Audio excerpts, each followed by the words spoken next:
राष्ट्रप्रवाह Vidarbha news में आप सभी का स्वागत है। मैं मनन व्यास और आज की देखते हैं ताजा खबर।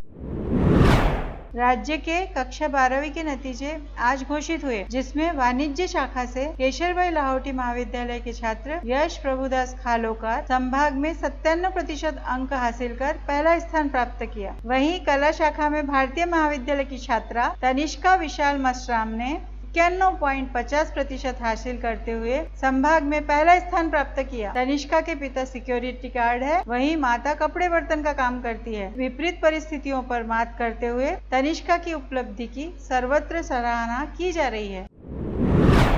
अमरावती संभाग का 12वीं कक्षा का परिणाम 91.43% रहा है और उत्तीर्ण प्रतिशत के मामले में अमरावती संभाग राज्य ने 9 संभागीय बोर्डों में 5वें स्थान पर है। पिछले साल अमरावती डिवीजन का रिजल्ट 93% था। इस साल 1.57% की गिरावट आई है, लेकिन रैंकिंग 6ठे स्थान से सुधरकर 5वें स्थान पर पहुंच गई है।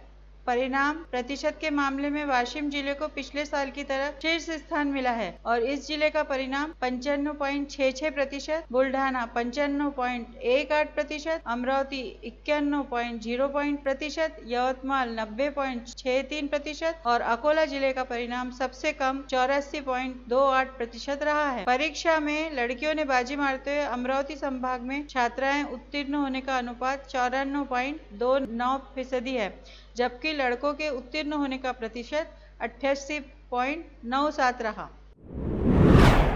प्रशासनिक अधिकारियों को बार बार आवेदन देने और शिकायत करने के साथ साथ सरकारी कार्यालयों की दहलीज पर पहुंचने के बावजूद न्याय की प्रतीक्षा कर रहे सैकड़ों नागरिकों ने कांग्रेस द्वारा आयोजित जनता दरबार में अपनी समस्याएं व्यक्त की। सांसद बलवंतराव वानखेड़े, पूर्व मंत्री एडवोकेट यशोमती ठाकुर, कांग्रेस जिला अध्यक्ष बबलू देशमुख, पूर्व विधायक प्रोफेसर वीरेंद्र जगताप, शहर अध्यक्ष बबलू शेखावत आदि ने नागरिकों की समस्याओं के समाधान के लिए संबंधित विभाग से संपर्क करना शुरू कर दिया। इस जनता दरबार में आम लोग, गरीब नागरिक, बेरोजगार युवा, किसान, खेत मजदूर, छात्र और महिलाएं शामिल हुई और अपनी समस्याएं रखी। सोमवार सुबह 9 बजे से सांसद बलवंतराव वानखेड़े की अध्यक्षता में यशोमती ठाकुर के गनेड़ीवाल लेआउट स्थित आवास पर जनता दरबार शुरू हुआ। इस अवसर पर विद्युत वितरण कंपनी, कृषि विभाग, राजस्व विभाग, स्वास्थ्य विभाग से संबंधित समस्याओं के निवेदन नागरिकों ने दिए। इसके बाद दोपहर 12 बजे से कांग्रेस भवन में नागरिकों ने अपनी समस्याएं रखी। सांसदों ने संबंधित अधिकारियों को फोन के साथ साथ हकीकत में भी कार्रवाई करने के निर्देश दिए। सैकड़ों की संख्या में अपनी समस्या लेकर आए नागरिकों के कारण कांग्रेस भवन का क्षेत्र खचाखच भरा हुआ था। चौथी राष्ट्रीय फेडरेशन कप कबड्डी स्पर्धा के फाइनल मैच में पुरुषों में इंडियन रेलवे ने राजस्थान को 24 पॉइंट से मात देते हुए ट्रॉफी पर कब्जा किया। वहीं महिलाओं की स्पर्धा में हिमाचल प्रदेश ने इंडियन रेलवे को 8 पॉइंट से मात देते हुए कप अपने नाम किया। राज्य के उप मुख्यमंत्री अजित पवार ने स्पर्धा को भेंट देते हुए सुंदर आयोजन के लिए भारतीय कबड्डी फेडरेशन के महासचिव जितेंद्र ठाकुर तथा शोध प्रतिष्ठान के यश फुड़के को बधाई देते हुए महाराष्ट्र में जल्द ही कबड्डी का महाकुंभ लेने की बात कही। विजेता टीम को विधायक सुलभा खोड़के ने अपने हाथों से कप प्रदान किया। राज्य के 21 जिलों में करीब 7000 गांवों में बीज उत्पादन को बढ़ावा दिया जाएगा। इसके लिए नानाजी देशमुख कृषि संजीवनी परियोजना और महाबीज के बीच एक MOU पर हस्ताक्षर किए गए। इस महत्वपूर्ण समझौते से विदर्भ के आत्महत्या प्रभावित जिलों सहित राज्य के 21 जिलों के किसानों को फायदा होगा। वर्ष 2025 से नानाजी देशमुख कृषि संजीवनी परियोजना के द्वितीय चरण के अंतर्गत राज्य के 21 जिलों के कुल 6959 ग्रामों में विभिन्न कृषि विकास कार्यक्रम के क्रियान्वित किए जाएंगे।